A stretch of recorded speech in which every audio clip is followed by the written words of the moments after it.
Hello again, everyone, and welcome to the Get More Sports Weekly World Tour Soccer Podcast here at GetMoreSports.com. For the sound of the vuvuzela means you have the next half hour together. So let's, today we're going to get into the second leg of Europa League action and go over what's going on in both the North American Soccer League as well as some MLS action coming up this weekend. Boy, a lot of football going on. Of course, the Gold Cup's going on as well, and good to see the U.S. team get by. How could you even be surprised at it? Really, I mean, Honduras was, obviously Quinn Dempsey did a great job of putting his brace in there and getting 2 goals for the team, and that certainly helped.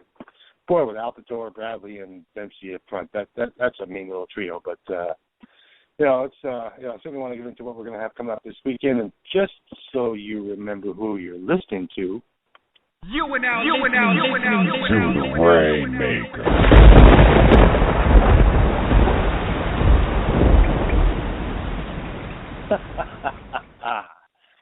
Yes, I am EJ, that Rainmaker guy. Of course, you can follow me on Twitter over at EJ the Rainmaker and see all my comments and posts, shows and stuff I have going on. Of course, I have this show, the Cosmos Show. Everyone knows by now I host Into the Cosmos podcast. We had a great show today. We have Matt Stokelian on the show. If you actually, so many people chew up his name, and I'm going to be, I'll even put myself on the list there. I know I actually even had to come out and ask him today. I'm like, you know what, man? I don't know how many people have missed your name. Please tell me it so I know it, so I don't sound like an idiot. So it's cool to have Matt Stokelian on the show. And, man, very cool dude. It's cool when you have any of the Europeans on your show. You get to talk about some of the stuff. I mean, man, he was in Norway, played with the under-19, under-21 team over there. Yeah, maybe he'll even get a call-up, up to the Norwegian team for the World Cup that they have, their campaign going on there. Of course, no one expects Norway to go too far, but, Matt Stokelian. See, I said it again. I said Stokelian. Is that right? Stokelian is how you should pronounce his name. So let's make sure we get it right. I have to make sure I get it right. I mean, man, when you're going to interview people, you want to make sure you know what the hell you're talking about, right? So, all right. Of course, I want to get into Europa League today, of course, and second leg going on. We fared okay in the first leg of Europa League last week. I think we did okay overall. It wasn't outrageous. I think it was just a couple picks over 500. But it's still making money when you throw out a lot of picks out there. It's tough to know who's taking what and how many people get certain amount of plays, who's picking out the ones they think are the best. Some people like to throw 3 or 5 plays out there and not really bet their house on the first week of Europa League action. But some things we predicted certainly came true, and it's certainly so many matches again. It's great when you look at the schedule and you're like, all right. So we got a few games, and then you keep looking. And it's like, oh, my goodness. And, of course, like I mentioned, these are all the second legs, the back end of a home and home. A lot of, obviously a lot of importance to these matches. Some of these teams want to make sure they start their season off right. And getting into the further you get along in Europa League, the more home games you get, the more revenue it brings for your team and for your league as well. So it's good to keep moving on here, and let's get into some plays. I certainly want to give us some plays for the weekend because it's certainly going to depend on what we saw last week. I'll start with the Puerto Rico, and they're hosting FC Baku. Man, boy, those two put up a pair of goals in the first leg each, and this week they're going to give away them over 2.5 at -110. Now, why wouldn't Lados, Puerto Rico, and FC Baku find a way to put up another similar game? I see this, like I said, I see this 2.5. It's only -110. These two are going to score some goals on each other again. You don't just go out and score a couple of goals against each other and change venues and all of a sudden struggle, especially at this stage of the game.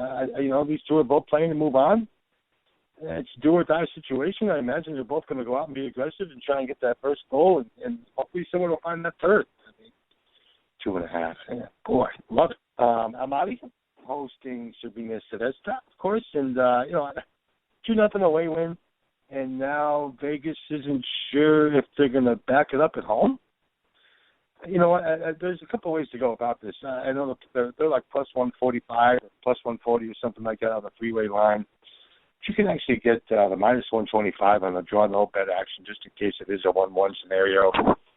You know, these are the cases where I don't mind throwing a little bit of juice down. I mean, you know, I'm not a big fan of juice like I mentioned last weekend.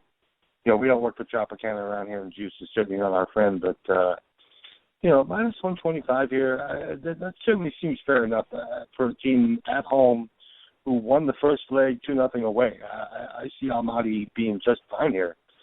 You know, and I like these safety nets every once in a while, as long as the price, if it doesn't get over minus 125 for me, that's suitable. And, you know, I think Almaty's going to find a way to get by Zvezda.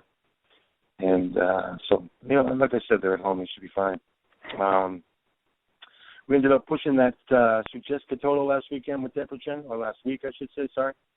And, of course, the 3-0 loss cost us the +1 handicap on Suggested. But, again, we see this over 2.5 again. It's only minus 120. What? You know, I mean, it was 3-0 first leg, and, of course, we pushed that total. We gave out the 3. We moved it up a little bit and got the push on it. But I see this. Why wouldn't there be 3 goals again here? I do think Suggested going to find a way to get a goal here. Something's going to happen. Like we said, you know, we mentioned last week how Debrecen's just been a sieve in their preseason and all their friendlies getting ready for their main competition. And hey, they're just giving up goals. I see that over 2.5 at minus 120 seems pretty reasonable to me. I mean, you know, what's $20? I don't see that as a obnoxious amount of juice that isn't worth the play there. So take the Suggested Debrecen over 2.5 minus 120. Good enough.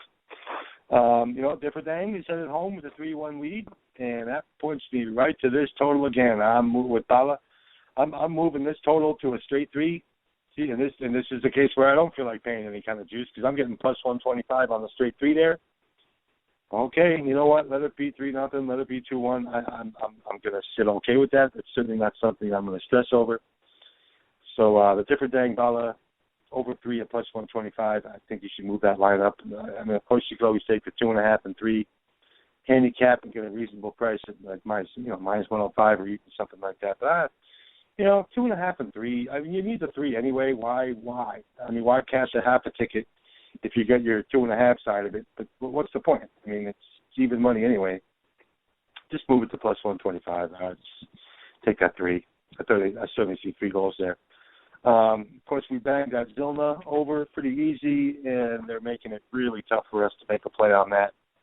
I mean, it's just, you know, I was obviously going to consider making a play on that total again, but the juice is just too there, and I can't. You know, we cashed that under with Sarajevo as well with the 1-1 score where we didn't think there'd be much more goal scoring, and there wasn't, of course.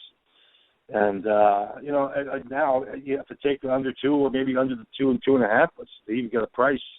Because, I mean, it's, you know, the under 2.5 there is, I think I saw it was minus 150 or something. Like, oh, my goodness, really? Could you make it more obvious that those 2 aren't going to score?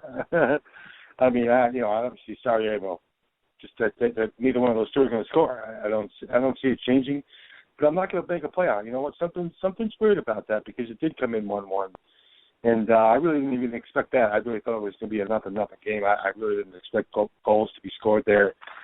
So maybe the overs are play there. Isn't that weird that you might want to creep yourself into an overplay just because of how the first match went? But that's part of this. I mean, you know, you kind of got to go on your gut and what you saw and what you remember from when you saw the match. You know, I'm certainly a handicapper. It doesn't just rely on, oh, well, you know what, they did this last week, they'll probably do this week. It's not really as simple as that. I certainly don't consider myself a trend better at all. I like to use what I see as my example for what I'm going to make a play on. And, boy, that Sarajevo over might be scary. You know, like I said, I didn't expect a damn bit of goal scoring in that first one to see that match end 1-1. These 2 might find a way to score against each other in the second leg. So maybe you should probably just consider that over instead, right? I mean, why? It's amazing how you think, well, if you didn't really expect goals in the first half, why would you expect them in the second? Well, just because of the way that match ended in the 1-1 score. There's something about that match. Maybe we should take that Sarajevo over. Pretty cute idea right there, right? Valentin and Newton again. We mentioned Newtown. I don't care how you want to say it. That's them. And Valletta, man, at over 3, again, I'm going to move that line up to 3 and get the plus 120 and pay the price. Get the price, of course. Plus 120 is pretty fair to see a 2-1 match there again. I mean, those two did exactly what we thought they would do last time. 2-1 score. If we get the 2-1 score again, you know what? I won't cry. No harm, no foul. I'll certainly take that over 3 again and move it up to plus 120, just in case somebody does find a way to get that fourth goal in there and they do play to a 2-2 game. You never know. I mean, you just never know. Spartak's at home against Budiknost, minus 110. Minus 110 on the draw, no bet, taking the handicap. After taking the first leg to 3-1, why? What are the line setters doing here? Budiknost is going to find a way to walk in the Spartaks and beat them? The line setters, I think, completely dropped the ball on that. You don't go into someone's house and beat them up 3-1 and then go home and struggle with them. I just don't see that happening. I really don't. Of course, Sconto and St. Patrick's, we found a way to get that play in there as well last week, and that could hit 3. I expect it again. We saw 3 goals the first one, and 2.5, and at minus 105 in this. Why wouldn't Sconto and St. Patrick's have a similar kind of game to the same that they played the first time? I see a 2-1 match here. I really do. I certainly think that's a fair line, too, at minus 105. It just makes a lot of sense to me. I like it a lot. And of course, as I'm staring at this board, there are a bunch of plays out here that I'm telling you, to be honest with you, I've opened every one of these, and I did it for the first weekend, too, and knowing that these two really have, none of these teams really have much experience against together. There aren't many, but maybe 2 or 3 matchups in this entire Europa League qualification round where teams have actually have any familiarity with each other at all. I mean, and we're going back, go back as far as you want. I mean, anything, and obviously anything past 10, 12 years really doesn't matter. I mean, if I see a matchup that happened in 1998 or 19 anything, then I really don't care. But even beyond 2005, it's just like, well, nobody was here 10 years ago, so who really cares? Most of these coaches are gone, especially these lower tier teams, too. You don't see too many coaches down here coaching for 18, 25 years. So, it might be pretty much as far as I go with Europa League. A lot of it depends on how that first round went. But, of course, I'm a totals guy. I love throwing my totals out there. I just love trying to anticipate what the final score will be in my head and hopefully trying to, turn that over into what the lines are offering. That's pretty much how I go about my action, especially when it comes to totals.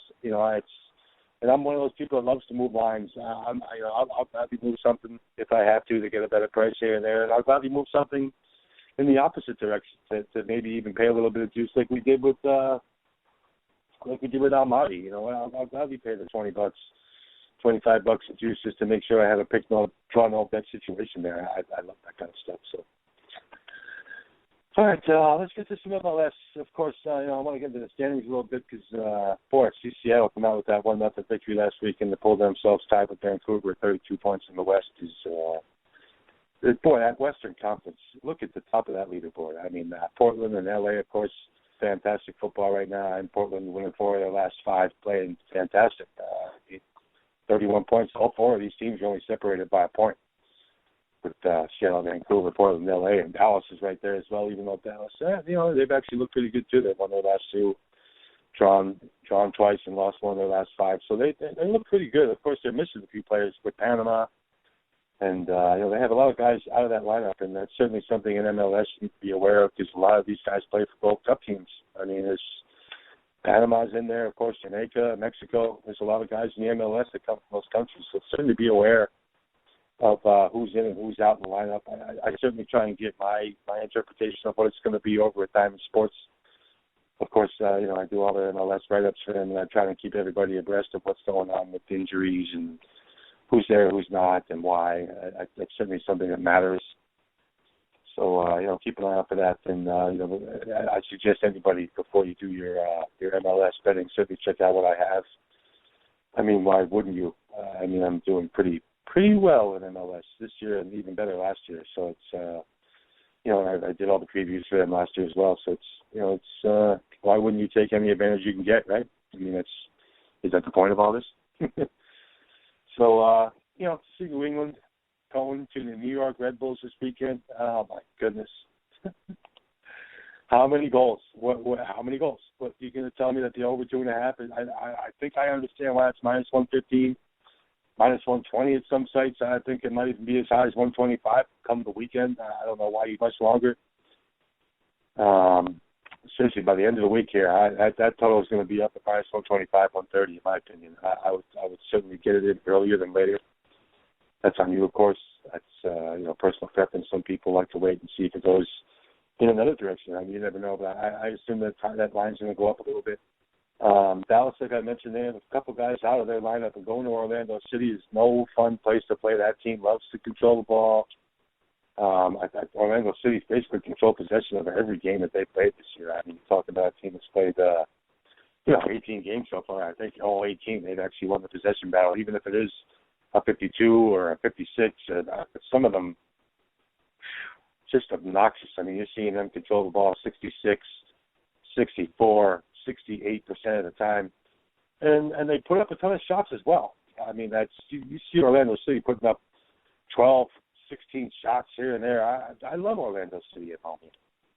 And I even went with the draw no bet action with Orlando City here because they struggled at the statistical a little bit, but just a little bit they struggled at the statistical, but not that bad. Obviously, they're obviously still in third place, really tied for second place if you break it down with those three teams of Columbus and New England. And we knew New England was going to get caught. I mean, that team is falling apart. Jay Heaps has obviously lost control of that club.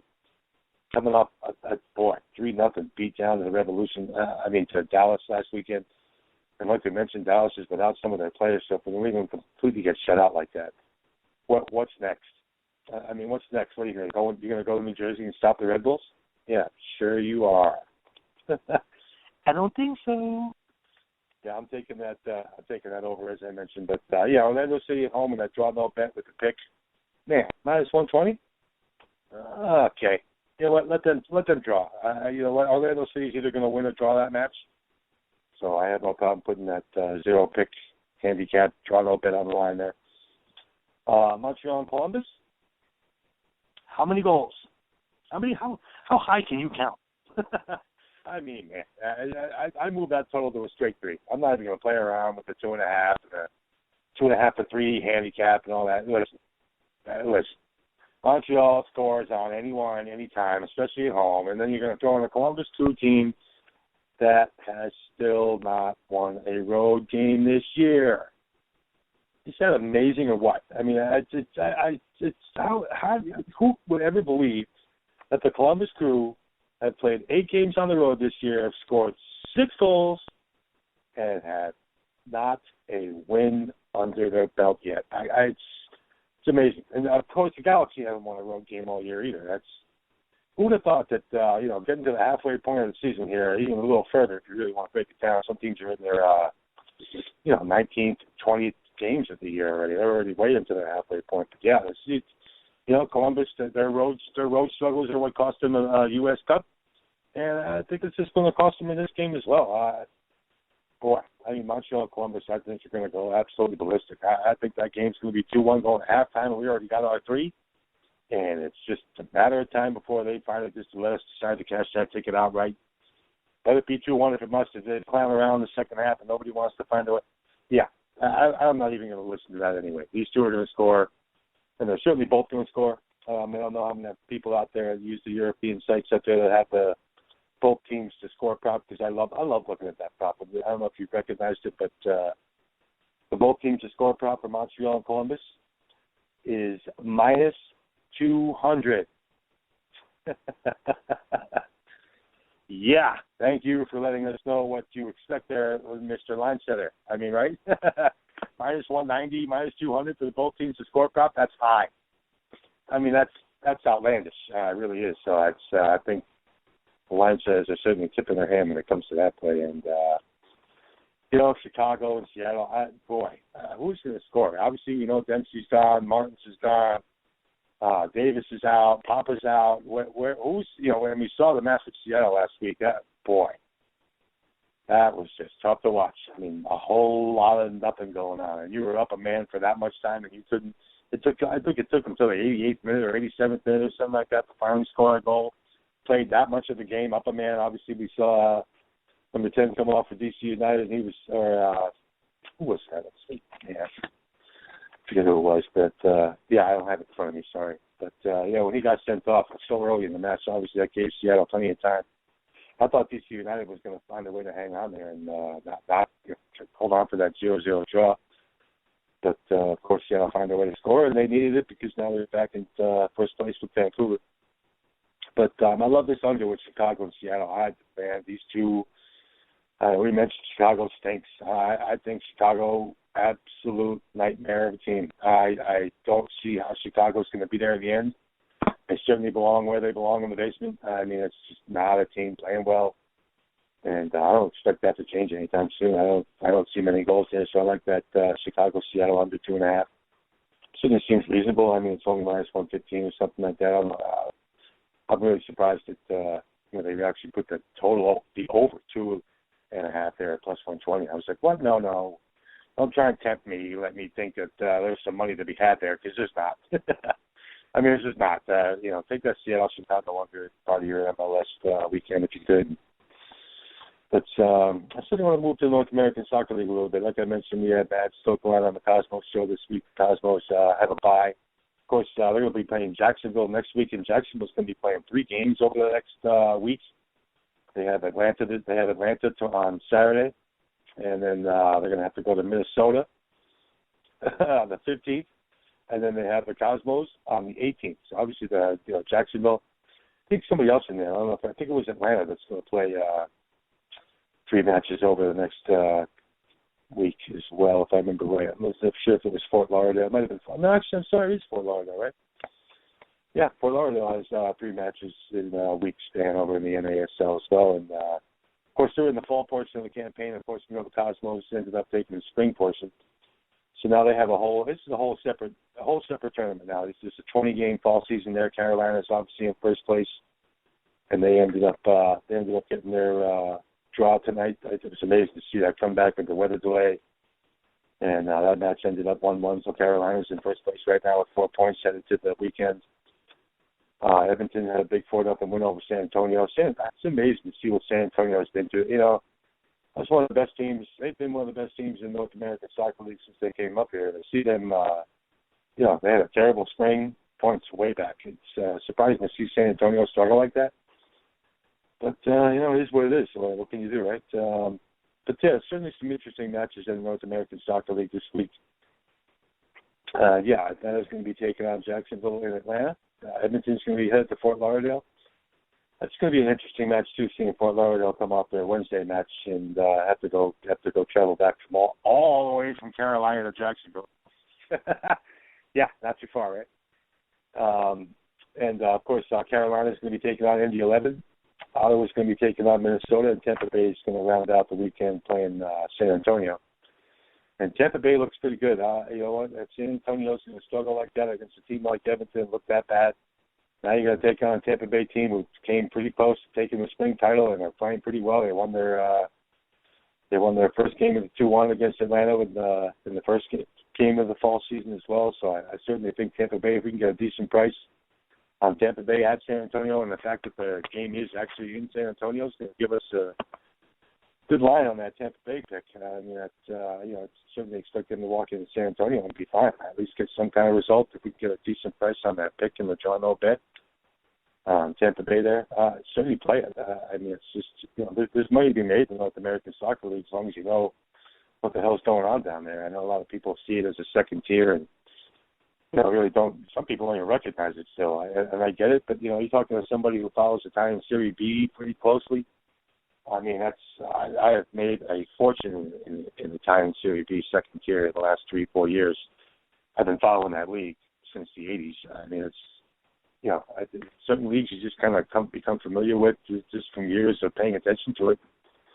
North American Soccer League falls on my list. I've been a fan of that league since the 70s and 80s with Pele, Beckenbauer, Canalia, Shep Messing, and Werner Rolf, and all those maniacs were playing for the Cosmos back in the day. I got to go to a couple of those games back at Giant Stadium in the late 70s. And, oh, my God, man. I have a little tidbit, which I'm trying not to mention. because you know that old routine. Don't mention something because as soon as you do, something will go wrong. But I went to 3 Cosmos games back in the 70s and the early 80s, and I've been to 4 Cosmos games this year. And the Cosmos are 7-0 in games, and I am in the house. I love that kind of stuff. I mean, I love that kind of stuff. Those are weird little things that happen to people when they're, it may not be anything that big to anyone else, but I know the Cosmos have never lost when I've been in attendance. I love that kind of stuff. So I will be at the August 2nd game against Fort Lauderdale. I already have my tickets for that. I actually purchased that as a combo plate with the U.S. Open Cup game. Yes, believe it or not, I actually have to buy my Cosmo tickets. Yeah. To host a team podcast, you think maybe they give you some tickets, but nope. And I'm not going to get into that. Whatever. It's not like the Cosmo games tickets cost an arm and a leg. It's not like you're going to Yankee Stadium and paying $85, $95 for a ticket. Plus you get the tailgate with all the guys from Pele's Head. Oh, the Cosmos, La Banda del Cosmos, that band is so much fun. They go crazy for 90 minutes. So I'll be at the August 2nd game against Fort Lauderdale, of course, and when they return home, Cosmos will be playing 2 road games here. But, all right, let's get out of here. It's a half hour. It's amazing how quick a half hour can just come and go. And I wish everybody luck with the Europa League plays. I love going these plays out here. Of course, a lot of it depended on what I saw in the first leg. And, it's like I said, we did okay in the first half. Let's hope we can carry that over into the second leg. It'd be great. Of course, you have a couple MLS plays, and if you're looking for more MLS plays as the weekend comes, check Diamond Sportsbook out on Friday. I should have all my previews up before then, or usually at least by then. It's you never know because the lines. Sometimes those lines don't come out, and it takes me a few minutes to get them all together. But again, I wish everybody the best weekend. I hope everybody makes some money with some of the plays that I'm trying to give out here. I definitely want to, I hate giving out advice. So I certainly enjoy this kind of stuff, and I certainly enjoy my time here to Get More Sports World Tour Soccer Podcast. So let's get you out of here. Again, I appreciate everyone taking the time to listen. We'll catch you next Wednesday here at Get More Sports, and we leave you with the sound of the Vuvuzela.